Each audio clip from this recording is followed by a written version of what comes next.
അസ്സലാമലൈക്കും welcome to yummy kitchen. ഇന്ന് ഞാൻ ചെയ്യാൻ പോകുന്ന വീഡിയോ എന്ന് പറഞ്ഞു കഴിഞ്ഞാൽ ഒരു അരി കൊണ്ടുള്ളൊരു ദോശയാണ് കേട്ടോ. വളരെ പെട്ടെന്ന് ഉണ്ടാക്കാൻ പറ്റുന്നൊരു ദോശയാണ്. അത് നല്ല ടേസ്റ്റി ആയിട്ടുള്ള ദോശയാണ്. അതിന് വേണ്ടിയിട്ട് 1 കപ്പ് ബിരിയാണി റൈസാണ് ഇപ്പോൾ ഞാൻ എടുത്തിട്ടുള്ളത്. പച്ചരി ഉണ്ടെങ്കിൽ പച്ചരി യൂസ് ചെയ്താൽ മതി, ഏത് റൈസായാലും കുഴപ്പമില്ല. അത് ഞാനിപ്പോൾ അതിലേക്ക് 1 കപ്പ് ബിരിയാണി റൈസിന് 1 മുട്ടയാണ് ഞാനിതിവിടെ ചേർക്കുന്നത്. അത് അരി കഴുകി വൃത്തിയാക്കിയിട്ട് ഒന്ന് വെള്ളമൊഴിച്ച് ഒരു 4 മണിക്കൂറൊക്കെ ഒന്ന് കുതിർത്താൻ വേണ്ടി വെക്കുന്നുണ്ട്. അതിന് 1 മുട്ട ഞാൻ ചേർക്കുന്നുണ്ട്. അപ്പോൾ ആദ്യം തന്നെ നമുക്ക് ഈ കുതിർത്ത് വെച്ച അരി മിക്സിയിലിട്ട് നന്നായി അരച്ചെടുക്കണം. അപ്പോൾ ഈ അരയ്ക്കുമ്പോൾ തന്നെ ഞാൻ അതിലേക്ക് 1 മുട്ടയും ചേർത്ത് കൊടുക്കുന്നുണ്ട്. അപ്പോൾ 1 കപ്പിന് 1 മുട്ട ആ ഒരു അളവിൽ വേണം നമ്മൾ ചേർത്ത് കൊടുക്കാൻ. ഈ അരി നമുക്ക് ഇതിലേക്ക് ഇട്ട് കൊടുക്കാം. പിന്നെ നമ്മൾ എടുത്തു വെച്ച മുട്ടയും കൂടി ഇതിലേക്ക് ചേർത്ത് കൊടുക്കാം. അത് നമുക്ക് ഈ അരിയോടൊപ്പം തന്നെ മുട്ടയും കൂടി ചേർത്തിട്ട് 1 കപ്പ് വെള്ളം ഞാൻ ഇതിലേക്ക് ചേർത്ത് നന്നായി അരച്ചെടുക്കുന്നുണ്ട് കേട്ടോ.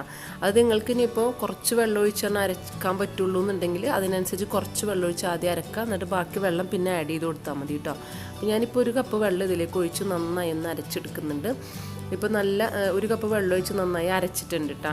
അതിലേക്ക് ഞാൻ എക്സ്ട്രാ 1 കപ്പ് വെള്ളം കൂടി ആഡ് ചെയ്യുന്നുണ്ട്. അപ്പോൾ ഈ ഒരു തിക്നെസ്സിനേക്കാളും കുറച്ചും കൂടി ഒന്ന് ലൂസായി കിട്ടാൻ വേണ്ടി 1 കപ്പ് വെള്ളം കൂടി ഞാൻ ഒഴിച്ചിട്ട് ലൂസാക്കി എടുക്കുന്നുണ്ട്. അപ്പോൾ നിങ്ങൾ എന്താ ചെയ്യേണ്ടതെന്ന് വെച്ചാൽ ഈ 1 കപ്പ് വെള്ളം ഒഴിച്ചിട്ട് അരച്ചെടുക്കുക, എന്നിട്ട് ഒരു 3/4 കപ്പ് വെള്ളം ഒഴിക്കുക. എന്നിട്ട് നിങ്ങൾക്ക് ആ ലൂസ് മതി എന്നുണ്ടെങ്കിൽ അതിനനുസരിച്ച് ചുട്ടെടുത്താൽ മതി.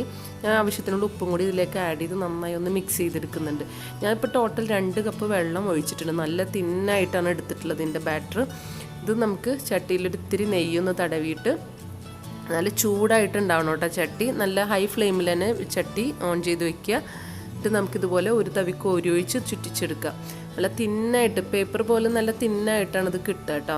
അപ്പോൾ നിങ്ങൾക്ക് എന്നിട്ട് കുറച്ച് നെയ്യൊന്ന് പുരട്ടി കൊടുക്കുക. കുറച്ച് നെയ്യും കൂടിയും വരുമ്പോൾ അതിൻ്റെ വെറുതെ തന്നെ കഴിക്കാൻ നല്ലൊരു ടേസ്റ്റാണ്. എന്നിട്ടൊന്ന് പതുക്കെ തിരിച്ചിട്ട് കൊടുക്കുക. പെട്ടെന്ന് തന്നെ ചൂടായി കിട്ടും. എന്ന് വെച്ചാൽ നല്ല തിന്നായതുകൊണ്ട് തന്നെ പെട്ടെന്ന് തന്നെ ചൂടായി കിട്ടും. അത് നമുക്ക് വേഗം എടുക്കാം.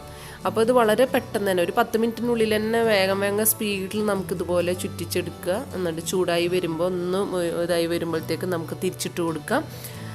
നെയ്യൊക്കെ ഒന്ന് തടവിയിട്ട് ഒന്ന് തിരിച്ചിട്ട് കൊടുക്കുക. എന്നിട്ട് പെട്ടെന്നൊന്ന് ചൂടായി എടുക്കുക. അങ്ങനെ വേഗം നമുക്കിത് ചുട്ടെടുക്കാൻ വേണ്ടി പറ്റും. അപ്പോൾ ഞാൻ നല്ല തിന്നായിട്ട് 2 കപ്പ് വെള്ളത്തിലാണ് ഞാനിപ്പോൾ ഇത് കലക്കി എടുത്തിട്ടുള്ളത്. നിങ്ങൾക്ക് ഇപ്പോൾ 1.25 കപ്പ് വെള്ളം ഒഴിച്ച് നിങ്ങൾ എടുക്കുക. എന്നിട്ട് അതിനനുസരിച്ച് നിങ്ങൾക്ക് കുറച്ചും കൂടി തിന്നാക്കണം എന്ന് തോന്നുകയാണെങ്കിൽ കുറച്ചും കൂടി തിന്നാക്കി എടുക്കുക. നല്ല എത്രയും തിന്നാവുന്ന അത്രയും തിന്നാക്കി നിങ്ങൾക്ക് എടുക്കാം. അപ്പോൾ ഓരോരുത്തർ ചുട്ടെടുക്കുന്ന ആ ഒരു സൗകര്യത്തിനനുസരിച്ച് നിങ്ങൾക്ക് ചെയ്തെടുക്കാം. പക്ഷേ തിക്കിൽ ചെയ്യരുത് കേട്ടോ. നല്ല തിന്നായിട്ട് തന്നെ ഇതിൻ്റെ ബാറ്റർ റെഡിയാക്കി എടുക്കണം. തിക്കിലായിട്ട് നമ്മൾ ചുട്ടെടുക്കുമ്പോൾ ആ ഒരു ടേസ്റ്റ് നമുക്ക് കിട്ടില്ല. നല്ല ടേസ്റ്റ് ആയിട്ടുള്ളൊരു ദോശ കണ്ട നല്ല പേപ്പർ പോലെ, നല്ല ടിഷ്യൂ പേപ്പറിൻ്റെ ഒക്കെ ഒരു കനയേ ഉള്ളൂ ഇതിന്, കണ്ടില്ല? നല്ല തിന്നായിട്ടാണ് ഇതിരിക്കുന്നത്. ഇതുപോലെ നല്ല സോഫ്റ്റുമാണ് അപ്പം. നല്ല കഴിക്കാൻ നല്ല സോഫ്റ്റ്, എത്ര വേണമെങ്കിലും നമുക്ക് കഴിക്കാൻ വേണ്ടിയിട്ട് നല്ല സോഫ്റ്റായിട്ടിരിക്കുന്ന അപ്പം. വെറുതെ കഴിക്കാൻ നല്ല ടേസ്റ്റാണ്. മീൻ കറിയുടെ കൂടെ, ഇറച്ചിക്കറിയുടെ കൂടെ, എന്ത് കറിയുടെ കൂടെയും കഴിക്കാൻ നമുക്ക് നല്ല ടേസ്റ്റ് ആയിട്ടുള്ളൊരു അപ്പമാണ്. വളരെ പെട്ടെന്ന് വളരെ സിമ്പിളായിട്ട് ഉണ്ടാക്കാൻ പറ്റുന്ന 2 ഇൻഗ്രീഡിയൻസ് വെച്ച് ഉണ്ടാക്കാൻ പറ്റുന്നൊരു അപ്പമാണ്. എല്ലാവരും ഒന്ന് ട്രൈ ചെയ്ത് നോക്കുക. എൻ്റെ വീഡിയോ ഇഷ്ടമായ ലൈക്ക് ചെയ്യാനും കമൻറ്റ് ചെയ്യാനും ഷെയർ ചെയ്യാനും മറക്കരുത്. ഇൻഷാ അല്ലാഹ് അടുത്തൊരു വീഡിയോ ആയിട്ട് വീണ്ടും വരാം. Thank you.